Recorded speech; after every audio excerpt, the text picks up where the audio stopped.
Hello, everyone. Thanks for joining today.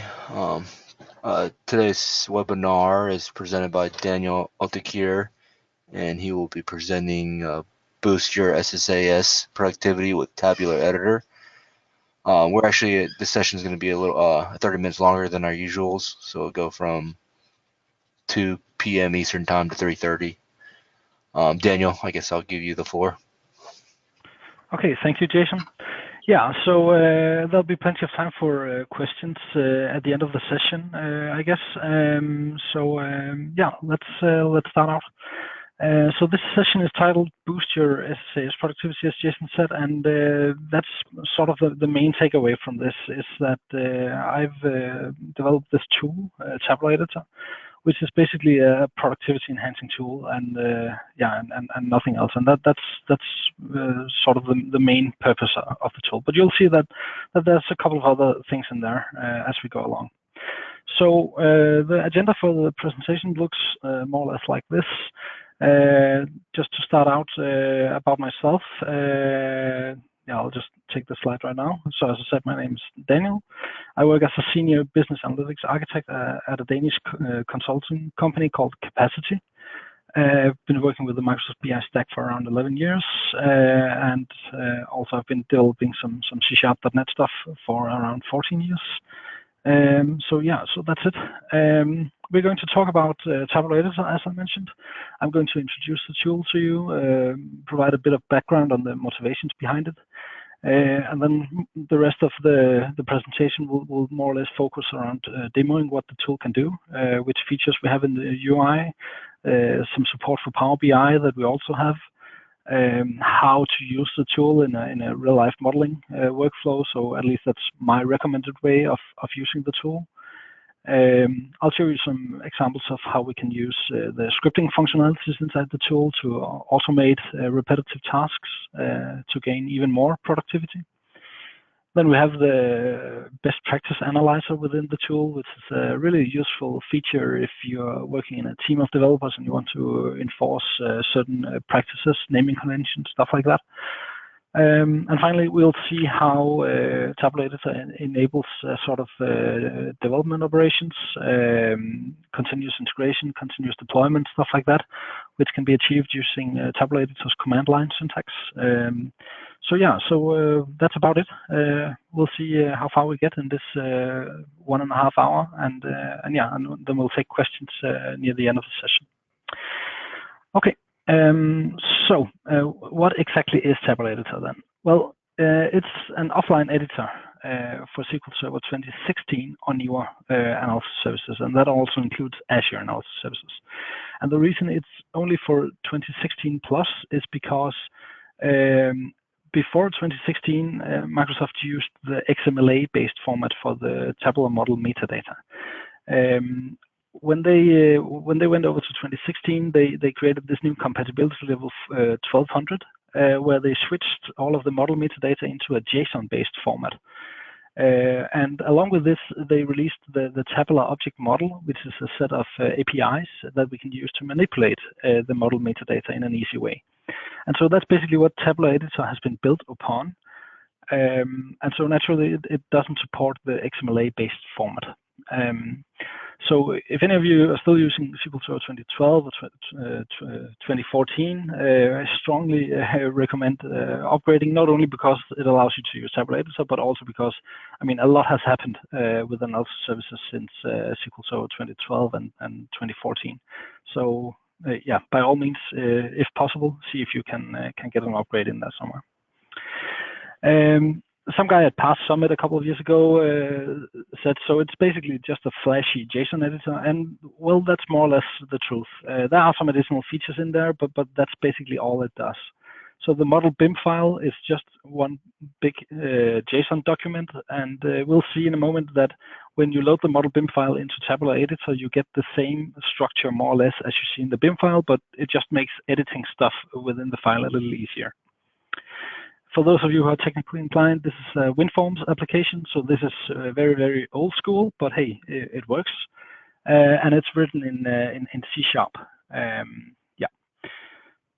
Hang on one second. I just want to make sure that you guys can actually hear me, or if I need to speak loud or anything like that, just call me out on the chat. So, are we good? Yeah, Daniel, the volume's good. Okay, thanks. Okay, so why would you use Tabular Editor? Well, first of all, I believe there are some shortcomings of the standard tooling. So while the tools are all right in getting started, and you have the nice little diagram view when you're building your tabular model, I just believe that once you start to get into real life-sized models, complex models that have maybe even hundreds of tables, thousands of measures, those are not uncommon in an enterprise.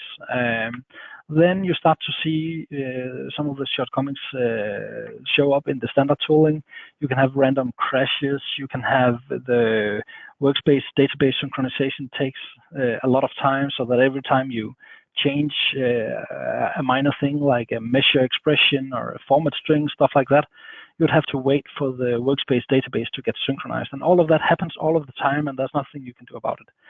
And at least for me, at a certain point, I just got so frustrated using the standard tool that it prompted me to do something about it. And that's actually how Tabular Editor was born. I quickly realized that there was actually more to it than just being able to edit the model metadata in an offline fashion, because there was also a lot of opportunities to build an editor that provides what you see is what you get experience for the developer, so that if you add display folders, translations, perspectives, stuff like that to your model, you would actually want to see how the model looks like from an end user perspective right there in the tool. And at that point, it just, I mean, the features just started rolling in, and the ideas came along, and people started to pick it up. Some guy at some point a couple of years ago said, "Hey, wouldn't it be nice if we could execute scripts from the Tabular Editor?" And that prompted me to build the scripting engine. Then another guy asked if it would be possible to have this best practice analyzer. And so it's more or less driven by feature requests and feedback that I've gotten from people who have been using this. And I hope that those of you who pick it up will also make sure that you have an account on GitHub and provide any feedback, bug reports, stuff like that. Anything that's on your mind, feel free to just post it on the GitHub side. Later in this session, we'll also see this special save to folder functionality that Tabular Editor also has, which is really the heart of being able to develop tabular models in teams in a DevOps scenario. So there are a lot of stuff going on there, and I'll try to cover as much as possible in this session. Finally, the tool is completely free. It's open source. If you don't like it, you can always go back to SSDT.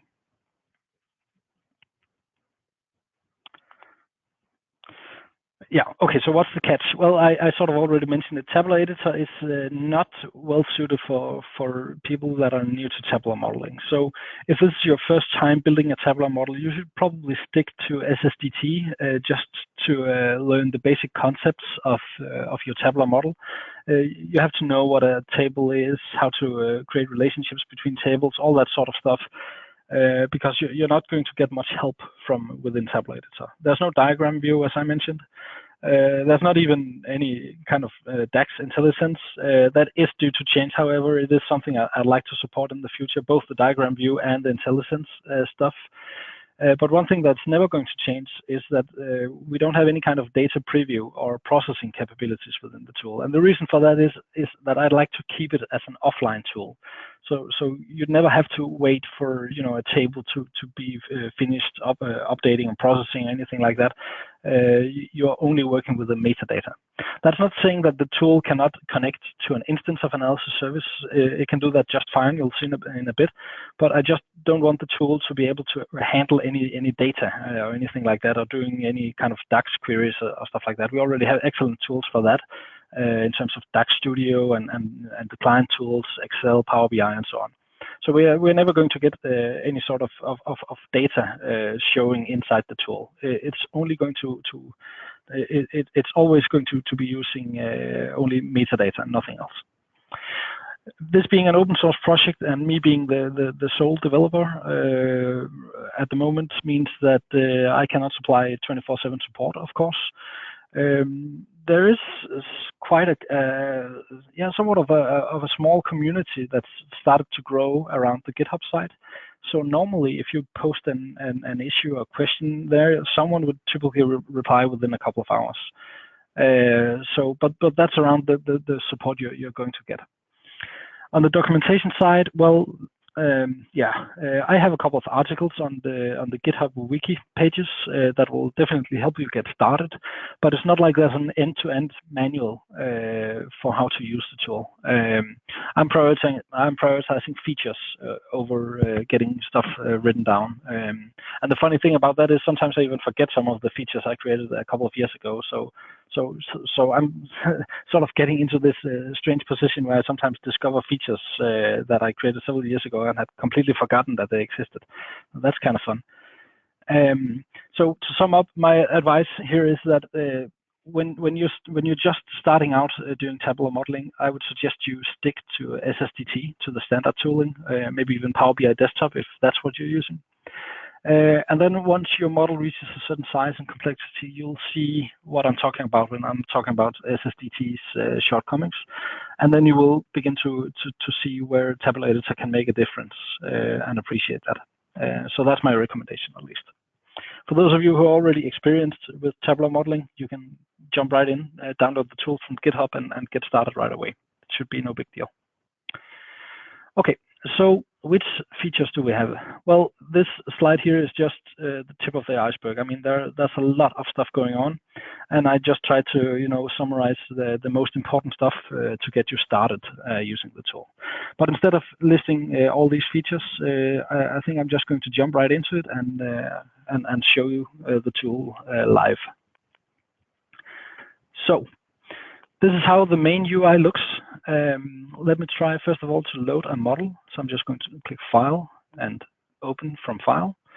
And I have prepared this AdventureWorks BIM file. So normally this would probably be called model.bim, and it would be this file would probably reside inside your Visual Studio solution. But in this case, I just pulled it out here and renamed it. It doesn't really matter. At some point when you're really starting to work with Tabular Editor, you actually don't need to use SSDT at all. You can do anything from inside this tool. So I'm not even using Visual Studio projects anymore for my tabular models whenever I'm building them. So then you can just name your BIM file, whatever, and save it where you like, put it into version control, and just load it directly into Tabular Editor like you see here. So what you see here on the left side in this tree-like structure is actually the structure of the tabular object model that you see here. So we have the root node is the model itself. Then we have the definition of data sources. If we had any perspectives, they would show up here. Relationships, roles, tables, and translations would also appear down here if we had them on the model. Going into a table like resale sales, we can expand that, and we get a list of all the measures and columns available on that table. If we have sort of like a calendar table, there will probably be some hierarchies here as well, and expanding them, you can see each level on the hierarchies as well. So we have access to all the objects inside the model. We can choose to hide columns that are hidden. So for example, here you can see we have the product key, product subcategory keys. Those are written with a sort of gray text, meaning those are actually hidden for the end user. If we want to hide them from this view as well, we simply toggle the little button up here, and you can see they disappear. In a similar way, display folders will also show up in here. Right now, the model doesn't have any, so let me start off by showing how easy it is to create a display folder. So we can multi-select objects here, and then to put all of these objects into a display folder, we simply put the name of the display folder over here. So let's say these are totals. And immediately you can see the objects move into this totals display folder.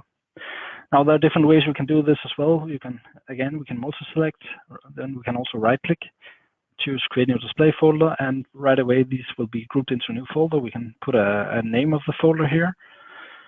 And we can also drag and drop stuff around. So intuitive stuff like this just works right out of the box, and you'll see that it's lightning fast. You don't have to wait for any workspace database to become synchronized while you're applying these changes. And Furthermore, you also have this undo, redo option here. So if you make a mistake along the way, you simply hit Control Z, and you can see how we can now change everything back to the way it was originally. So let's once again apply the changes we made. So not only can we multi-select objects like I just showed you, we can apply properties to several objects at once. So an example could be format strings here. You can set the format string of these meshes to a decimal number all at once. Simple stuff like this. We can even copy objects. So now I've selected these 5 meshes. I can simply press Control C to copy them. And I can paste them into a different table if that's what I wanted to. So going up here, clicking paste, and you can see we get a copy of all of these meshes up in the product table. We can even fire up a new instance of Tabular Editor, connect to a database. So let's say we connect now to the version of AdventureWorks that has been deployed to my local machine here. And since we already have the 5 meshes in the clipboard, we can just go right ahead, move here and click paste, and you will see the meshes turn up in this model as well. So you can, this way you can copy objects back and forth between models. It could be an easy way of maintaining, for example, let's say you have a common date table, common date dimension pattern that you want to apply to several models. Well, you just have to maintain it within one model, and then you just simply, copy and then move over to wherever you want to insert it. Click on the date table, press Control V, and Tabular Editor will ask you if you want to replace the existing table with the one we picked up from the other instance. So this is one way to use the copy pasting functionality. There are other usages as well. But where Tabular Editor really shines is the context menu that appears when you click on an object. So the right-click menu here will always show you the stuff that at least I deem most relevant when you're standing on any particular object. So say, for example, that we wanted to create a new perspective and call this, let's say this is regarding reseller. And now if you remember from SSDT, the way you work with perspectives is that you have to, there's this dialog where you can click them off one by one. So you go into the reseller perspective and then you choose which object you want to include on that. So the way it works here in Tabular Editor is, let's say we have multiple perspectives. Let's say we also have an internet perspective here. Now every object will actually show you which perspectives it belongs to. So in this case, I haven't added anything to these 2 perspectives, but you can see here the shown in perspective property that I've highlighted shows us all of the perspectives we have and whether that object participates or not. The same thing goes for row level security. If we're using that on any of our roles, we can always see what the row level security filter looks like across all of the different roles. So let's say, for example, that I want to add a couple of objects to the reseller perspective. Let me go with the reseller sales, reseller product date. The way I add them to the reseller perspective is just right-click and choose Show in Perspective, Reseller. And now if I wanted to see what this model looks like from an end user connecting through the reseller perspective, I just choose that up here, and immediately the model is reduced to only show those objects. Another way I can use to navigate a big model. So if I'm working on a huge real-life sized model that has hundreds of tables, I can use the filter box up here on the top right corner to specify part of an object name. And there are a couple of different ways we can do filtering. So let's say I'm just writing sales right now. And I click on the little filter button up here. I can hit enter to start filtering. There are a couple of different ways we can actually filter the model hierarchy. So the most simple way of filtering is to go to the button over here on the far right side, where it just displays all objects across the entire hierarchy, the entire tabular object model hierarchy. That contain the word sales in their name. I can also add wildcards. So if I write sales star, I would only see the objects that start with the word sales. So this is one way to show the results of such a filtering. Another way is to click on the button here, where it says search for parent items. So doing this will now only show tables that start with the word sales and then show everything beneath those. But maybe I was interested in finding measures or columns that had that started with the word sales. In that case, I would click on this button over here, And then you can see that now we're also getting the employee table out as a result. But expanding that, you can see that's because it has a column named sales territory key. So this is a column that matches the search criteria. So there are a couple of different ways we can apply this filter, and it turns out to be really useful once you start to consider a big model. If any of you are using translations in your tabular model, there's also support for that. So let me try to add a translation here. Let's just say we want to translate this model to Danish, Denmark, where I'm from. We add the translation to the model, and then we simply switch the translation up here in this drop-down. We switch to Danish, and right now we see how the model would actually look like to an end user connecting using the Danish locale. So if I wanted to change the name of an object now, as it appears to that user, I simply just rename it. So in Danish, product is called produkt with a K instead of a C. And you can see that the name of the item in this case turns blue to indicate that the name has been changed. Let me just do a couple more changes here. Whatever. And then you can switch back and forth to see how it would look like using different translations. You could also, let's say we add another one. Let's say we add, I don't know, German or something like that, if I can find it here on the list. I guess it starts with a D. And let's say we now translate product to, actually I don't know what product is called in German, but let's just say it's called product 2 for some reason. Then the cool thing about Tabular Editor is it now shows you, within the context of a given object, it shows you all of the translations that have been applied to that object. So that's slightly different than what SSDT does, where you have to consider. I'm not even sure that SSDT even has an editor for translations. I believe you have to probably export the JSON files, and then using a different tool, you can edit the translations, or you can edit them manually. In any case, Tabular Editor also supports exporting translations to a JSON file, and naturally supports importing them as well. So if you want to delegate this task to a different user, you can do that just the same as you can do in SSDT. Okay. What else do we have? So I already mentioned how changes we make are lightning fast, how we can do undo and redo operations using Control Z and Control Y. We even have some properties available for editing here that are not exposed in SSDT. Now, I must admit, it's been a while since I last been working with SSDT, so maybe they fixed it in a newer release, but one example of such a property. So actually, let me load. I have a different file here that's using the newer 1400 compatibility level used by Azure Services and SQL Server 2017.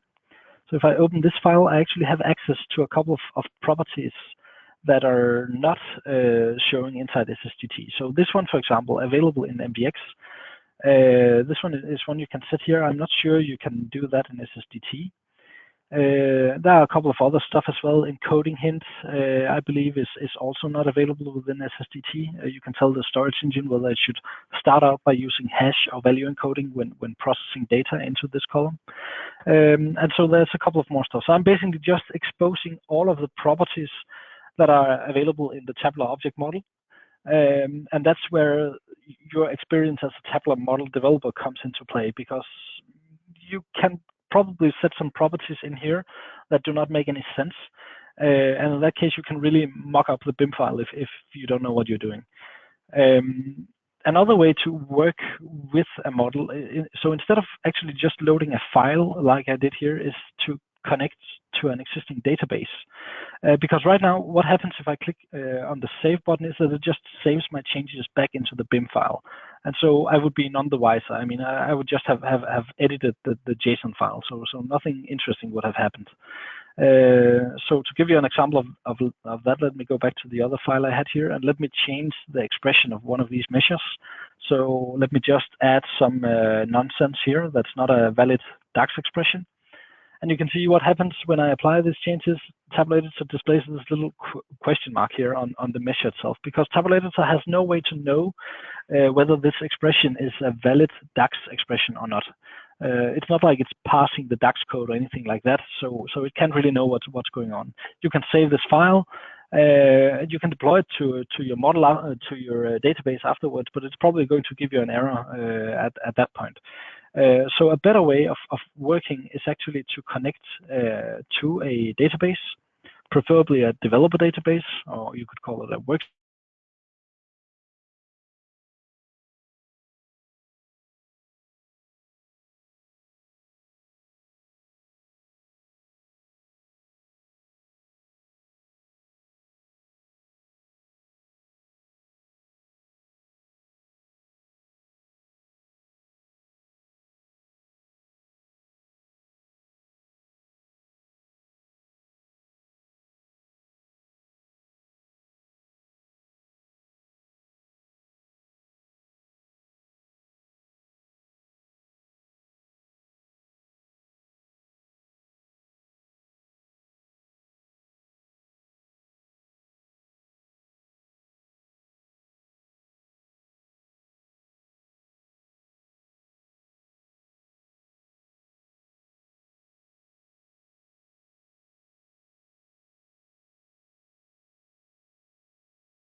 Sometimes it could take maybe even half a minute if it's a very, very big and complex model.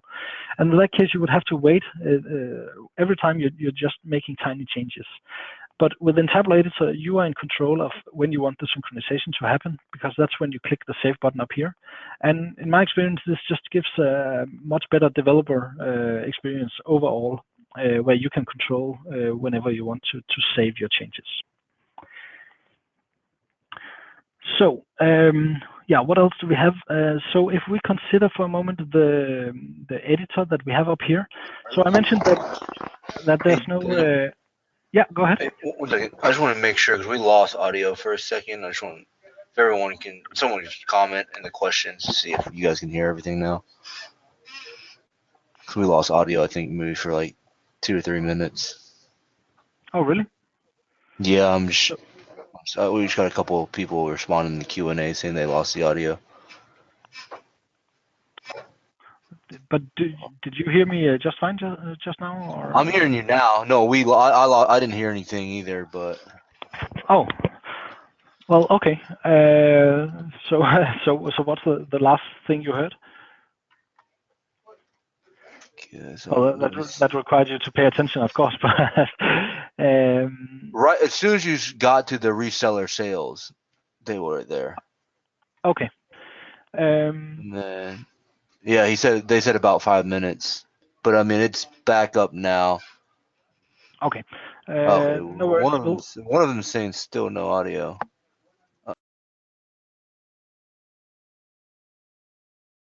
There it goes. Everyone should be able to hear now. Okay, so I hope you guys are hearing me now. I don't know what just happened. Okay. I'll try to see if I can sum up the last couple of minutes of my presentation. So basically, what I was talking about right now was that there's a difference of working with a BIM file, an offline file that you load into the tool, or loading the model metadata from a database. So when loading from a database, you have the option of controlling when you want to apply the changes. So in this case, I'm just applying a nonsensical change to this measure. Tabular Editor indicates with a question mark that this has not yet been validated. So Tabular Editor tells me that I made a change to this measure, but it has no way of knowing whether the change is valid DAX code or not. But the moment I click the save button, since I'm connected to a database right now, it will apply these changes to the database, and the analysis services instance I'm connected to will report back if there are any errors in the DAX code. And that's when the icon changes to the little exclamation mark that you see now. So this doesn't happen when working with a file, because then the change will never become validated. So this brings me to my next point, which is that the best way of working with this in real life is to always have a developer or workspace database that you can connect to in this way, so that you can apply your changes directly to that. And compared to SSDT, this is where I think the most important point of Tabular Editor is that you actually control when you want to synchronize the changes you make within Tabular Editor to your workspace database, whereas in SSDT, this synchronization happens all the time whenever you're making any kind of change to the tabular object model. Right. So moving on, the next thing I wanted to show you was some of the features of the expression editor over here. So one of the things I mentioned that we do not have in this tool is DAX intelligence. So if you're writing a complex measure or anything like that, I actually recommend to use Power BI Desktop. Connect Power BI Desktop to your developer database, and then add a new custom measure within Power BI Desktop, because then you will get all of the benefits of having the full intelligence, and that's, in my opinion, sort of easier to work with when you're creating new measures from scratch. Once you're done, you can always copy the DAX expression into Tabular Editor and create the model in there. Now, if you are tasked with maintaining an existing model or taking over a model from someone else, Tabular Editor has this nice feature that lets you easily navigate between the measures of a model. So let's say we have this DAX expression here of this reseller current quarter gross profit performance measure. And now let's say I want to know what the definition of this measure is. So I can just put the cursor anywhere inside this measure, and I can hit this little button up here where it says show definition. So right now I can't bring up the tooltip, but this corresponds to hitting F12 on the keyboard. And when I do that, Tabular Editor will jump over to that object. At the same time, we then have the buttons over here on the right, the little left and right arrows. These will let us navigate back and forth. So this way we can quickly navigate to different objects in our model tree and see what's going on. In sort of the same way, if you right-click on a column up in here, we have this show dependencies dialog, which will tell you what the dependency tree looks like in both directions. So for example, reseller total sales, if we go into the dependencies, we can see that we have 3 other measures that directly depend on reseller total sales. And then we can go even further down and see what the dependency tree looks like all the way down. If you have any row level security or stuff like that that also uses measures or columns or any other DAX expressions, those would also show up within this dependency view. And then finally, a neat little feature similar to the F12 thing I just showed you, jumping to one measure or another, is that if you put the cursor over a DAX function name, like this one, total QTD, and once again you press F12 or you hit the little navigate button, it will actually open the new DAX guide website created by Marco Russo and going into the entry of the function that you are trying to see. So if you forgot what the syntax looks like, or if you need a couple of examples of understanding what's going on, it's just a matter of putting the cursor over the function name and hitting F12, and the guide will open immediately. Finally, in the newest release, on the newest version of Tabular Editor that you can see on right now on GitHub, 2.8, it's in a beta release right now. I expect it to release to a stable build in a week or maybe 2 weeks. Is the new table import wizard. So this has actually been the biggest pain point of Tabular Editor for quite some time. Is that if you wanted to import a new table into your model, you would have to manually add the table like this, and then specify all of the columns one by one, adding the data column, specifying what the source column name is, and so on and so forth. And that was just to be frank, annoying. And that was actually one of the use cases where I sometimes went back into SSDT only to import the tables, and then I switched back over to Tabular Editor afterwards. But starting from this version 2.8, we can actually do better than that. So when you have a data source, and I should say right off the bat that this only works for the legacy data sources. So if any of you use a new Power Query data sources, well, then you're out of luck. And the reason for that is that there's no real way for me to infer the table schema, so the table metadata, when looking at a Power Query script, so an mQuery script. Whereas when using legacy data sources, the table partitions are based on a SQL expression, and that's actually quite easy to, well, not actually to parse, but to send to the SQL server or whatever ODBC or OLEDB data source you have, and have the table schema returned from the server. So the way it works is, let's say now I have this SQL server, localhost data source in my model. The connection string has already been defined. I could change it if I like to, specifying a different server name, entering a different database. And just to show the kind of sources that's supported by this approach, let me create a new provider data source here. And then clicking on the connection string, you can see these are all the classic legacy data sources that you have. If any of you are using Databricks, you would be using the ODBC data source, so that would work for that as well. Oracle is supported as well, and yeah, so most of the relational standard data sources are available from in here, but none of the new Power Query stuff, unfortunately. Now, once you have the data source created inside your tabular model, you right-click it and you choose Import Tables, and you get this new Import Table Wizard UI that will show you a list of tables and views on the corresponding source. And if you click on any one of them, you can get a preview of the data. You can deselect the columns that you don't want to include, and Tabular Editor will generate a SQL statement for you that selects just the columns that you want to include.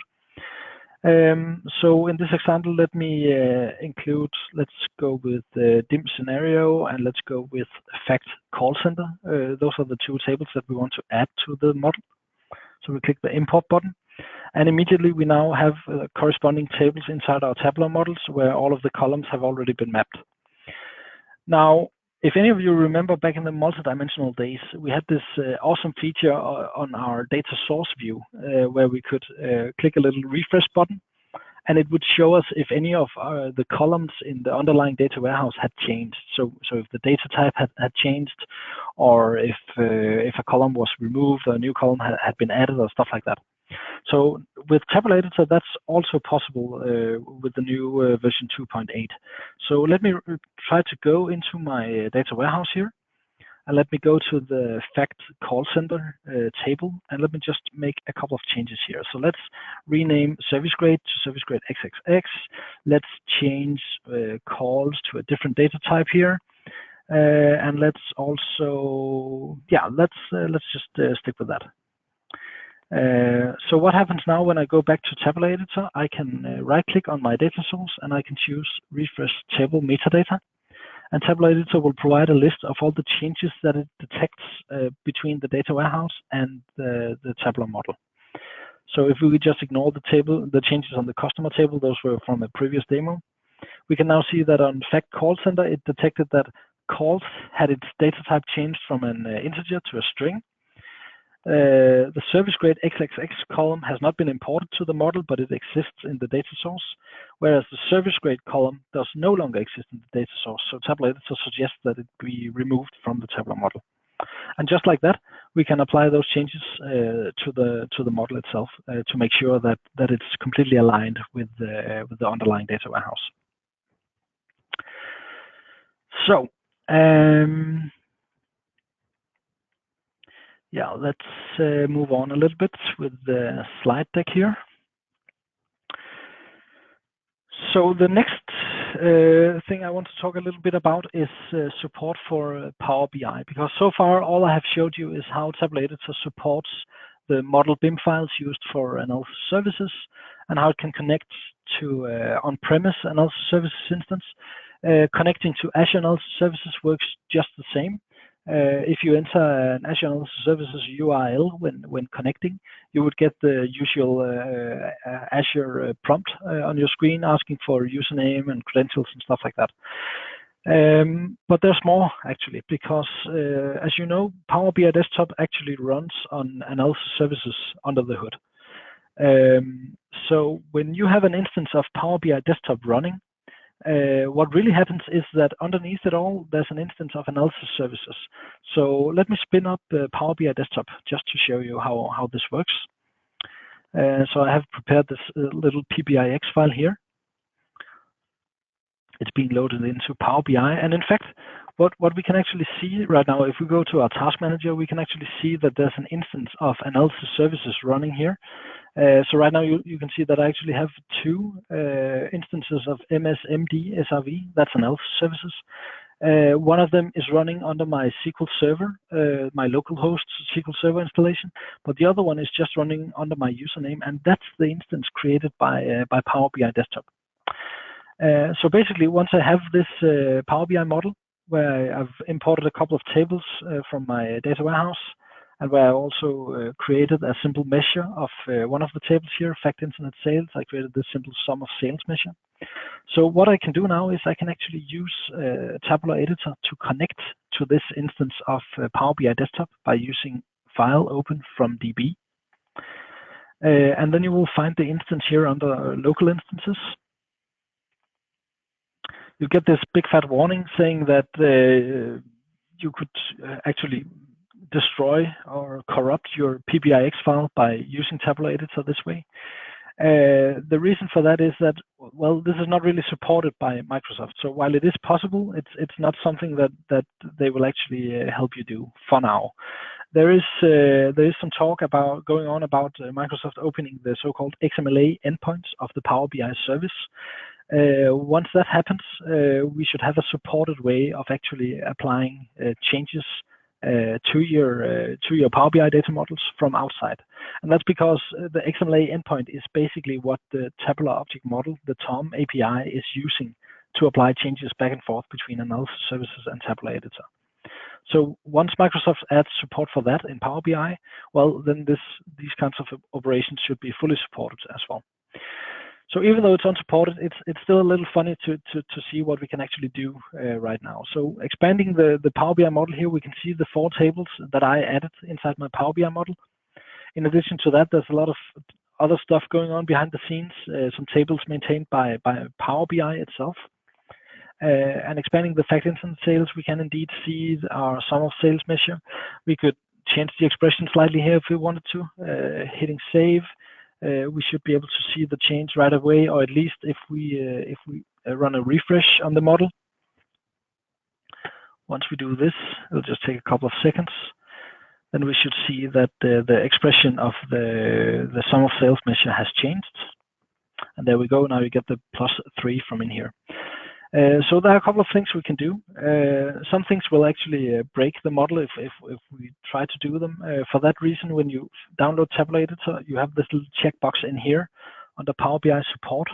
Here, the checkbox will actually it will be unchecked when you download Tabular Editor. So to prevent you from accidentally making changes to your Power BI model that will break the PBIX file. That's not to say that I take responsibility for anything you do while using Tabular Editor. You should still always keep a backup of your PBIX file when you're doing this. But one of the neat features that we can do here is that we can actually add a KPI to our measure. So you may know that Power BI in itself does not really support KPIs. There's no way in the UI where we can add a KPI to a measure. However, if you connect your Power BI model to a live through a live connection to Analysis Services, and your Analysis Services tabular model has KPIs, well, then the KPIs will work just fine within Power BI. So Power BI actually does support KPIs. It just doesn't have any way in the UI to add them to your Power BI model. But that's where Tabular Editor comes in. So in this case, let me add a new KPI to this measure. And let's just apply a stupid expression here, where we say that, okay, for this KPI, We want to return the value 1 if the sum of sales is larger than 5 million. We want to return the value -1 if it's less than 500,000, and we want to return the value 0 otherwise. So this is the way KPIs work. You have to return a value of either 1, -1, or 0 to indicate either a red, yellow, or a green KPI status. And in addition to that, let's also specify the kind of icon that we are going to show for this KPI, the kind of graphic. So I normally just use the shapes graphic here. And then let's hit save one more time. Now, going back over to Power BI, again, nothing has happened. But then if we refresh the model one more time, you can see that now the sum of sales icon over here on the right has changed to indicate that this is now a KPI and not just a regular measure. And if we add the status into our matrix, you can see now we get the neat little KPI icons right in here. And so this is a good way to create balanced scorecards, something that is not supported out of the box by Power BI, but something that we can actually do using Tabular Editor. Again, as of right now, this is unsupported by Microsoft. So if you happen to break your PBIX file, don't expect to get any support from Microsoft on that. Okay. So the next thing I'm going to talk a little bit about is what the modeling, the ideal modeling workflow is for Tabular Editor. So there are two different scenarios. There's a scenario where you're just a single developer working on a model, and no other developers in your team needs to make any changes to that model. Well, in that case, my suggestion is to just do what I already showed you. Open your model from a developer database that you have. Edit all your DAX expressions, measures, and stuff like that. Hit Control S when you want to test the changes. Use your client tools, Excel or Power BI to see if the new calculations you created actually work the way you expect them to. If you add any new tables or any new columns or stuff like that to your model that would require processing the model, you would have to once again hit Control S to save the changes and then go into Management Studio to do the processing of the model. Again, because processing is an operation that could take a lot of time. I mean, for a big table, it could take several hours. And so that task is better suited for a tool like Management Studio. Once the processing is done, you can once again go back to your client tools, Excel, Power BI, and so on to test if the changes you made are working. And then once you're done working for the day, you save as a file or a folder so that you can get your changes back into your source control environment. And so to show you how that works, let me start off by opening a model. So let's say I have this model in my Visual Studio solution, and I'm just starting to use Tabular Editor right now. So I'm loading the BIM file from my Visual Studio solution, and the first thing I want to do is I want to deploy this file to a new developer database. So let me just create a new database on my local instance here. Let me call this pass developer. Something like this. I just hit the deploy button. It'll take a couple of seconds. And now I have this database deployed on my local instance.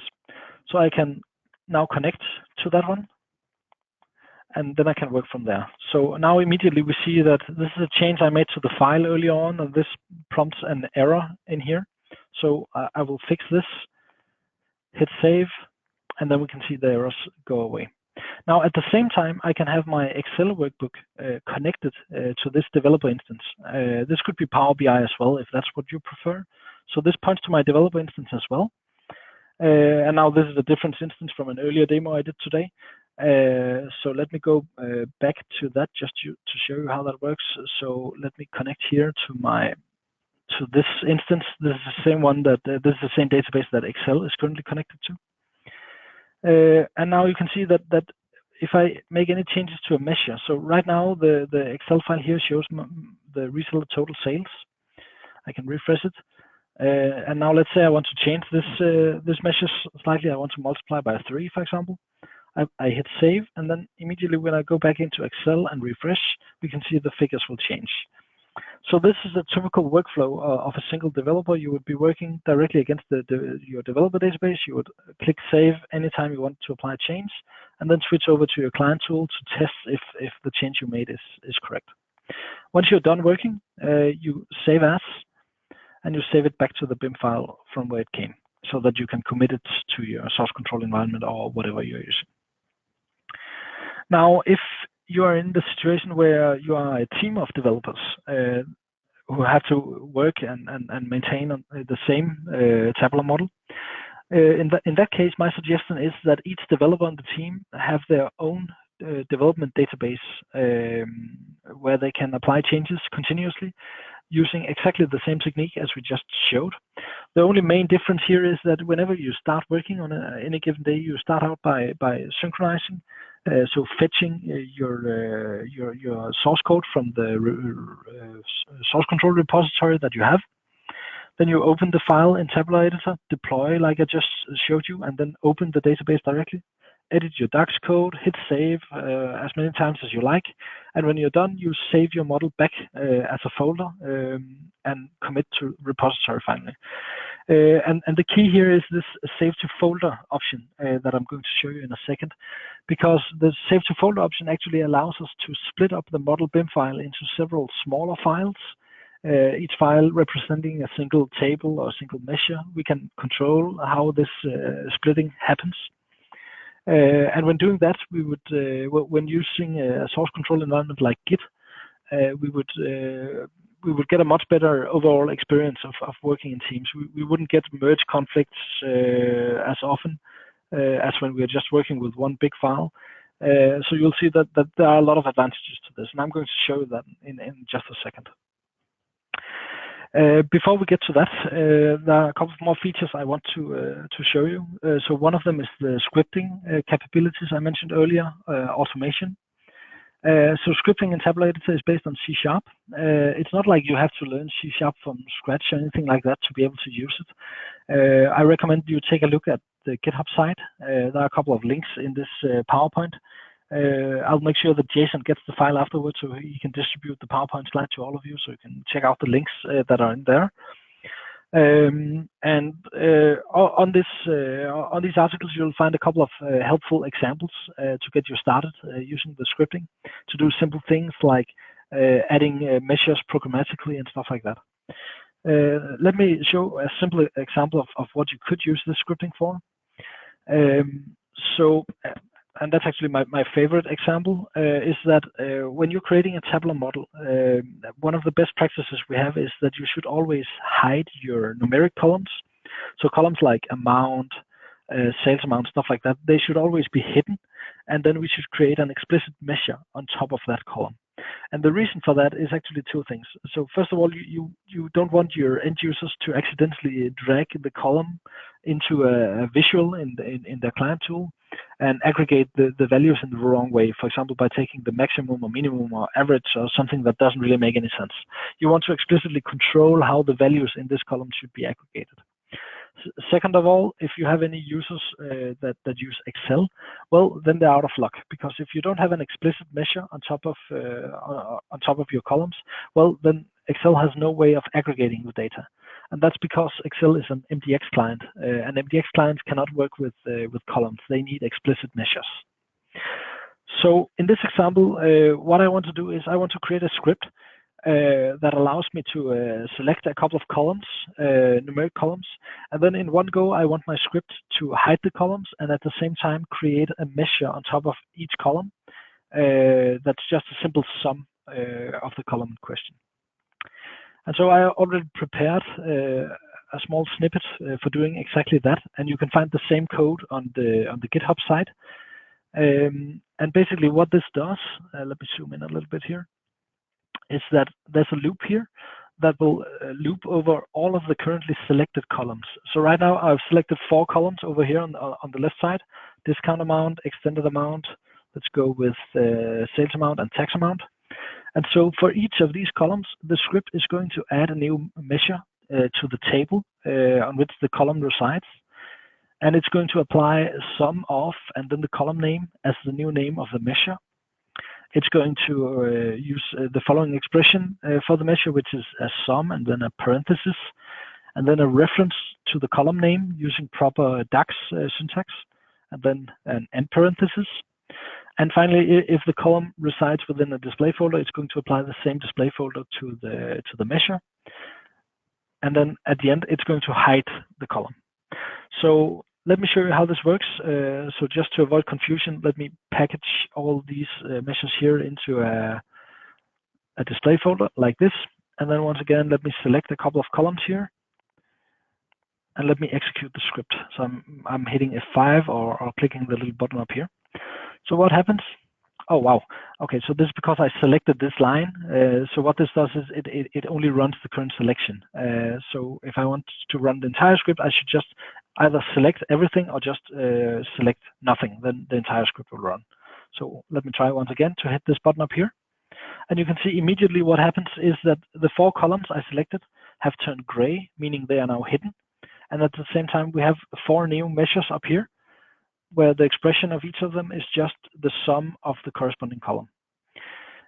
So you can imagine how we can use this scripting functionality to automate repetitive tasks like this, creating explicit measures from simple columns, while at the same time hiding the column. Another example I could show you is time intelligence. So it's not uncommon in the tabular model to create several different versions of the same measure. You know, for having one measure that shows year to date, last year, month to date, all of that stuff.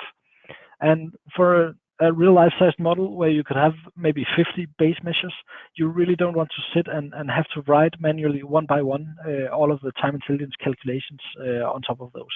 So that's also a nice use case for measures. So let me go into some of the old measures I had here and let me show you how this script works. So in this case, let me just select a couple of measures here. And let me run the script.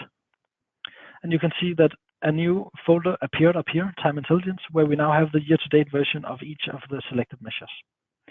Now, scripting is one thing, but you want to have an easy way to reuse the scripts that you create.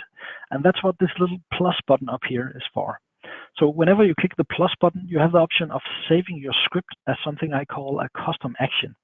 And the custom actions, you can provide a name. You can use backslashes within the names to create sort of a subfolder structure that allows you to organize all of your actions. You can provide a tooltip, and then you specify which kind of object this action should apply for. So in this case, this is a script that creates a new measure from the currently selected measures. So we want to make sure that this applies to measures. Now, the way this works is that once you have created these custom actions, they will appear in the context menu. They'll also appear up here if that's what you're going for. So all of the scripts that I have here can be invoked just the same by simply right-clicking on an object and choosing the proper item here in the menu. So you noticed that I have a script for creating a last year measure, month-to-date measure, year-to-date measure. We can also do a single script that consolidates all of these 3 actions within one action. So it creates all 3. And just to show you that it actually works, let's just select all of these measures here. Right click, time intelligence, all of the above. And once again, we get the time intelligence folder. And now you can see it now contains a bunch of measures with all the various versions, last year, month to date, year to date, of all the measures that I had just selected. So with a click of a button, I just auto-generated 57 new measures within my model. I think this would probably have taken me 3 or 4 hours if I had to create them one by one within SSDT. So hopefully you can see how the scripting functionality combined with the custom actions thing here can really boost your productivity once you start to use it. Right. Yeah, so that's custom actions. That's what this slide is for. The next thing I want to talk about is the best practice analyzer. And this was actually motivated by me being an old multidimensional veteran and one of my colleagues who had this idea that back in the multidimensional days, we would get all sorts of warnings whenever we created things inside Visual Studio. So, for example, if as you can see in this picture here, if you're not using a correct name for an attribute relationship, then you get this warning. It's not like you can still deploy your model, you can still process it and stuff like that, but it's just you're not following the best practices for building multidimensional models, and that's what the UI is showing you here. And we just wanted something similar to that for tabular models, because I mean, SSDT is not giving you any of that sort of help. It will tell you if something doesn't work, but it's not going to tell you if you're not following the best practices, whatever they may be, for building tabular models. So in Tabular Editor, we have this best practice analyzer, which is basically just a little tool that allows you to create any number of rules that you need. The rules are created using a special syntax called dynamic link, which basically allows you to inspect all of the properties and sub-properties of objects within your model to see if they follow certain patterns. You can use stuff like regular expressions to check if you have certain naming conventions in place. You can check whether properties such as data types have been set to the correct value compared to whatever the name of the object is and stuff like that. And again, you'll find lots of examples on GitHub on how to use this. Now, initially, when you download Tabular Editor for the first time, you'll see that it doesn't contain any rules at all. You can find the Best Practice Analyzer by going to the Tools menu and clicking Best Practice Analyzer here. Initially, when you download Tabular Editor, there won't be anything here. It'll just be all blank. So I suggest the first thing you do is you go to the site mentioned here in the PowerPoint slides, github.com Tabular Editor Best Practice Rules. Because this actually holds a collection of some of the more commonly used best practice rules. So standard rules that people should always follow when creating tabular models. Now, in addition to these rules, you can of course create your own, and those would typically be regarding naming conventions that are used within your own developer team. So you are encouraged to create those. And of course, if you want to share them, feel free to use the GitHub site to create issues. I mean, you don't need to know the syntax of the best practice rules. You can just add a new issue here describing what kind of rule you would like to see, and then I'd be happy to formulate the code or the rule itself that would enforce that. So to give you an example of what these rules can do, for example, one of my favorites here is this one: don't summarize numeric columns. As I mentioned a moment ago, we should always create explicit measures for any column that we want users to summarize or to aggregate within the tabular model. And that means that any numeric column that is still visible within our model should have its summarize by property set to none. So all columns have this summarize by property. And normally it's just set to default, meaning that client tools can just drag this column in and aggregate it. So in this case, this is freight, but it could also be something like customer age or phone number, zip codes, stuff like that that's numeric. And normally we wouldn't want our client tools to summarize those kind of columns.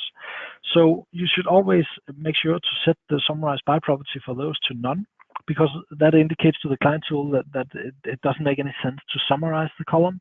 Instead, it can be used as a slicer. And that's basically what this rule says. So if we take a look at the code, this rule considers all of the columns in your model and checks whether the column is not hidden, meaning it's actually visible to the end user, and whether its summarized by property is not set to none, because that's when we want to react and do something about it. So the expression here should specify the columns or the objects that are in violation of the rule. So in this case, visible columns whose summarized by property is not set to none.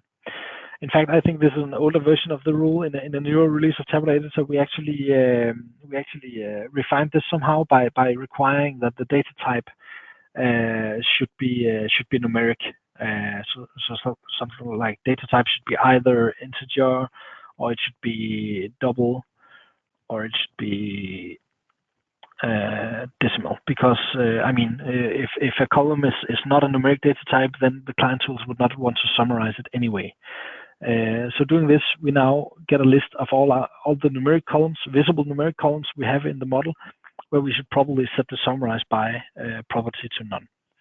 And now, if for some reason we want to ignore any of these objects going forward, we can do that. We can ignore this rule for any of the objects in this view.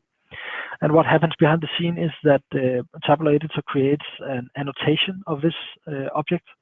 So going into the base rate column here in employee, you can see that now we have this annotation where it says best practice analyzer, ignore rules, meta, summarize none. So that basically instructs the best practice analyzer to ignore this particular rule on this object. Now, if we wanted to apply this change, we can do that as well for some kind of rules, because in this case it's just a matter of setting a simple property on the column. So what we can do is we can generate a fix script. So let's generate that for the entire rule, and now it has been copied into our clipboard. So going back over to the script editor up here and inserting the contents of our clipboard, we now get the code that is needed to set the summarize by property to none on all of the objects where we should set it to none according to the rule. So hopefully you can see how this best practice analyzer can really help in enforcing certain practices when building your tabular model. I do have a lot of plans of making this tool more usable in the future. For example, by having a central repository of rules, sort of like the GitHub page that can be easily imported into Tabular Editor. So right now you would have to manually import the file. There's an instruction here on how to do that. You need to place it in this particular folder, and it needs to be named BPA rules.json and stuff like that. But in the future, I want to make this a little more easy and intuitive to use. And also, I want to have a feature where the main UI of Tabular Editor always shows me the number of objects that are in violation of best practice rules, so that I can always keep track of whether I'm following the conventions that have been defined. Yeah. The last topic I'm going to touch upon today, before leaving some time for Q&A, is how we can do DevOps using Tabular Editor. So I've already mentioned a couple of times how Tabular Editor has this save to folder functionality. I haven't showed it to you yet. So the main idea here is that when you have a model BIM file like this, so in fact, let me load the model BIM file that we had from before. If we want to do DevOps, the best thing we can do is to make sure this file is split up into several smaller files, because that allows several developers to work on this file at once, and the source control will just be a lot easier in that case. So I can be adding some new measures to this table, while at the same time my colleague can be changing some stuff up here. And while as long as this is a single file, well, then we're definitely going to get a lot of merge conflicts when we commit the changes we make to version control. Now, if we use the save to folder functionality, we can define how the model should be split up into individual objects. So in this case, let's say we want to have all data sources, perspectives, roles, and tables in their own file. And we also want to have measures and partitions in separate files. We just click that on here, hit OK. And then when we go and say File, Save to Folder, and let me just create a new folder here. So let's say Pass Model Split, and we save our model here. We can see now that we now have this file structure where, in fact, it's easier to show this way. So we now have this file structure where all the tables have individual folders. And below each of these, you can see a list of all the measures that are within the table. So reseller sales, for example, here we have all the various measures on the reseller sales table. And opening any one of these is just a very, very small file that basically just contains the name of the object, the expression, a format string if that has been applied, and any annotations that are there. So basically any property that has been set on the measure will appear in this file. And so if any of you are used to working with version control software like Git, you will know that this makes it a lot easier to work simultaneously, multiple developers on this model, having stuff broken out into small files like this. Now, the main downside of doing this is that then you can't really go back to SSTT, because SSTT expects you to have a single file, model.bim. It cannot load the model from this format. However, if you must go back to SSTT, it's quite simple to do anyway, because now that we've split the model into several files, I mean, Tabular Editor can easily work with this format. It's just, go to Open from Folder, select the Parse Model Split folder that we just created, and it will load the model from there as if it was just a regular BIM file. If you must go back to a BIM file, you can always use the Save As option up here. Save the model back to a BIM file, and it will combine everything into one file the way it was before. Now, for DevOps, the cool thing about this is that Tabular Editor also has a command line interface. And the command line interface lets you load a model from a folder structure like you just saw and deploy it to a development server or a build server if you like.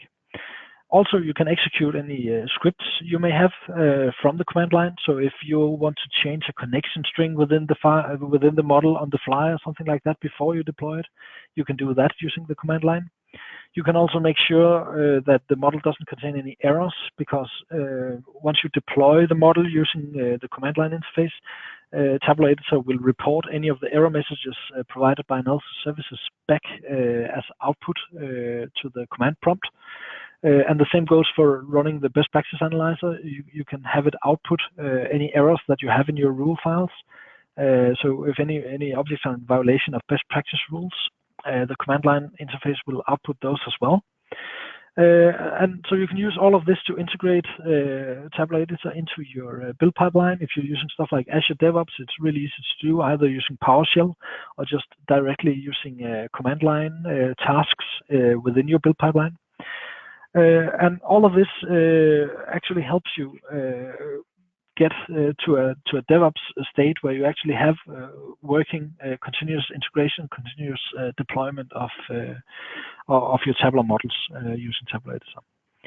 If any of you are curious and want to know more about this stuff, you should pay attention to the upcoming SQL Bits.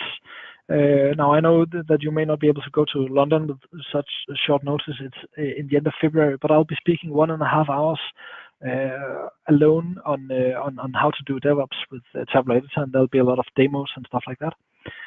I expect there to be a video recording of the session as well, so if you can't make it to London, you can probably check the video recording out a couple of weeks after the conference. Yeah, and then I'll also see if I can get some blog posts up and running about how to do this stuff. Right. Let's see. I think I had one. Oh yeah. I just want to show you the command line real quick. So here I have my folder where Tabular Editor is installed. We have the Tabular Editor executable. Now, running this from the command line with a /?, you can see the various options that we have. The syntax for executing it is, well, you write Tabular Editor, obviously, and then you can put a name of a file or a folder from where you want to load your model. You could also load the model from a server if you want to load a model that has already been deployed. Then you can execute a script. You can do a schema check, meaning you can check whether the data warehouse table schemas are aligned with whatever you have inside your tabular model. Again, this only works for legacy data sources, so not the new Power Query stuff, unfortunately. Then we can output the model either as a file or a folder structure.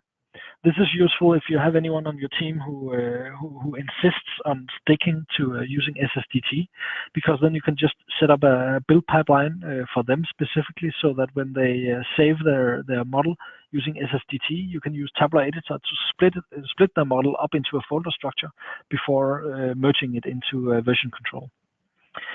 And furthermore, you can execute the best practice analyzer. You can deploy to a server, optionally using password, and then there's all these sorts of other settings you can make. So all in all, you have everything you can do more or less through the UI. You can automate through the command line as well. Right. So this about sums up what I wanted to show you today. So just to conclude, the main takeaway from this session is that Tabular Editor is a productivity tool. So again, it's not super well suited for tabular modeling beginners, but once you start to gain some experience with building tabular models, you will easily start to see where Tabular Editor can really help you. And again, don't be afraid of learning a little bit of C#, specifically the scripting engine, because it can really do some powerful stuff if you're not afraid to write a couple of lines of code. And the real benefit here is that, especially if you're working on big models, hundreds of tables, thousands of measures, you'll just see that life is much easier and it's a lot faster to make changes to these models within Tabular Editor. And thanks to the best practice analyzer, Tabular Editor helps you, in my opinion, to build better quality models, always enforcing certain practices, naming conventions, whatever you have in your organization. And last but not least, we have this DevOps scenario that we can enable using Tabular Editor, something which is almost impossible to do if we are only using the standard tools. Yeah, so that's it. Feel free to leave questions, suggestions, and so on, bug reports on GitHub. And then I believe we still have around 15 minutes left today. So fire away any questions you may have. Alrighty. Thank you, Daniel. And thank you, everyone, for attending. Sorry for the quick little outage we had. I think the recording should be in place. If it's divided, I'll still be able to post both, and they will be available on our YouTube channel. I know a couple people asked about the PowerPoint slides, and I talked to Daniel beforehand, and he said he would shoot them my way, and then I can send the PowerPoint slides to everyone via email. Yeah. Yeah, I'm trying to go through. I think we only have a couple questions. So one of them was, Daniel, is there a diff or other feature that will allow you to compare the current state of your model once you started, so you can highlight where changes were made if one ends up adding something with Tabular Editor that has undesired side effects? Right. So that's a good question. The short answer is no, not really. The slightly longer answer is that we do have something, but it's not like it's not super useful at the moment. So just to illustrate, am I still sharing my screen, by the way? Can you still Yes, you are. see it? Yeah. Okay. So loading the AdventureWorks file again. We actually have this show history feature up here, but this feature was actually more of a debugging functionality I created for myself. I just left it there since I thought that maybe other people could find it useful as well. So right now it's not showing anything, but when I'm making changes to the model, it more or less shows me the undo history of changes that I made. So let's say, for example, that I'm renaming my internet sales table to internet sales X. You will see that now this contains a bunch of changes, or actually just two changes in this case. The first one is that it shows me that the name of internet sales has been changed to internet sales X. And then as a consequence of that, since I apparently had a measure that was referencing internet sales amount, this measure has had its expression changed as well to reflect the naming change I just made. But the problem with this tool is that if I make an additional change to the same name, it doesn't show me the net change. It shows me all of the various smaller changes that have been made. So it's kind of difficult to gain any sort of insight into exactly what was changed this way, because over time, if you have been working with Tabular Editor for a while, within the session you would start to get a lot of sessions, and I believe at some point this little interface here would probably just crash once this list gets too long, so it's not really that usable. Instead, I highly recommend using the save to folder approach, as I just showed you here in the end, because together with version control software such as Git, this will tell you exactly which changes you end up making once you have the version control environment set up. It will show you all of the diffs on individual objects. So that's why this save to folder functionality really comes in handy. So yeah, I hope that answers the question. I think we have. Is there any way to see dependencies between the DAX formulas? Yeah, so I think I showed that during the session, but the answer is to just right-click on any measure or in fact any object that can somehow participate in the DAX formula. So let's go with the product table, for example. Just right-click that, choose Show Dependencies, and it'll show you all objects that have any references to this one. So in this case, we can see that the product table is being referenced by a calculated column, and indeed we see here that the product table name is being referenced in here. So yeah, so this whole dependencies window actually does exactly that. Okay, thank you. Okay, for the last one, if someone would like to see if you could share the custom actions often can't come across or provide the formula for them, like I guess Yeah, examples year to date or absolutely. Yeah. So if you go to the GitHub site, the main GitHub site for Tabular Editor, this one, and you go to the wiki, you'll see that we have this article here called Useful Script Snippets, and this one actually contains all of the examples that I showed you today and a lot more. So please take a look at this article. You'll find everything you need to get started using this. Alrighty, well, I think that's it, unless anyone else has some last minute questions. Once Yeah, again, I can stick around for 10 more minutes okay. if there are any more questions on top of this. Yeah, I don't see any coming in right now. But everyone, like I said, this is being recorded, so I will post it to the YouTube channel with the follow-up email. Maybe I should have it posted sometime tomorrow afternoon. Then I'll send an email over the weekend saying that it's up there. I'm hoping that the brief little audio issue we had won't be affected, but we will see.